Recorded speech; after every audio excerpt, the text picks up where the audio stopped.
Thomas, qui signifie jumeau. Dans l'Évangile, nous lisons dans un passage sur Thomas.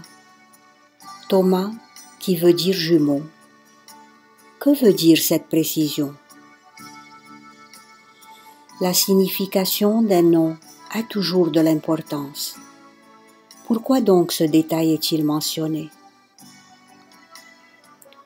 Ne serait-ce pas pour dire à chacun de nous, dans nos moments d'incrédulité, d'hésitation, de doute, Thomas, c'est toi, c'est ton semblable, ton frère jumeau,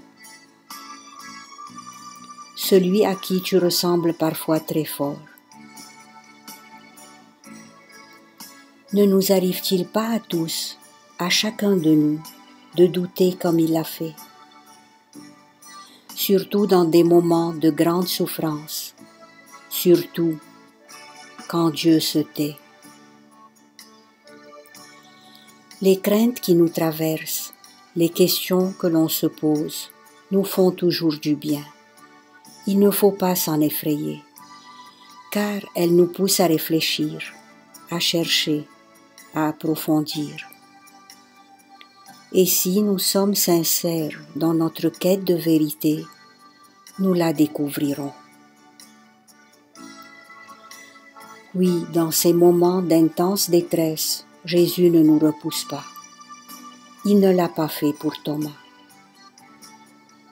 Il vient à nous, il se montre à nous, et nous parlant au cœur, il nous dit simplement, approche, donne-moi tes pensées, tes incertitudes, je te ferai voir la vérité. Seulement approche. Et quand nous approchons de lui, il nous permet de le toucher du doigt. Connaissant si bien notre faiblesse, Jésus, dans sa bonté, nous donne alors un signe silencieux de sa présence, un signe subtil de son amour pour nous fortifier. Il nous dit tendrement, « N'aie pas peur, mon enfant, c'est moi. » Mais il arrive que parfois, sans doute souhaitant nous amener plus loin, plus haut, voulant augmenter à tout prix notre confiance, il nous laisse pour un temps dans la nuit la plus obscure. Mais en même temps, imperceptiblement, comme un vol de colombes, il nous murmure à l'oreille.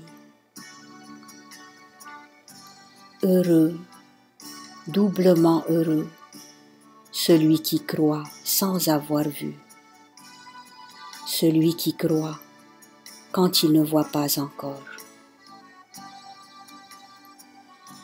Jésus désire plus que tout nous amener à grandir dans la foi.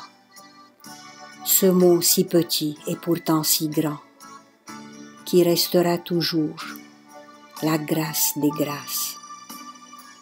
Une grâce qu'il offre à ceux qui la lui demandent de toute leur force et de tout leur cœur. Une grâce qui fait goûter dès ici-bas le bonheur de l'au-delà et procure une paix sans mesure. La foi, cadeau gratuit d'un Dieu qui veut tant nous l'offrir. Nous faire atteindre le plus haut sommet, le plus pur, parvenir, les yeux fermés, à croire sans avoir vu, pour mériter un jour de voir pour avoir cru.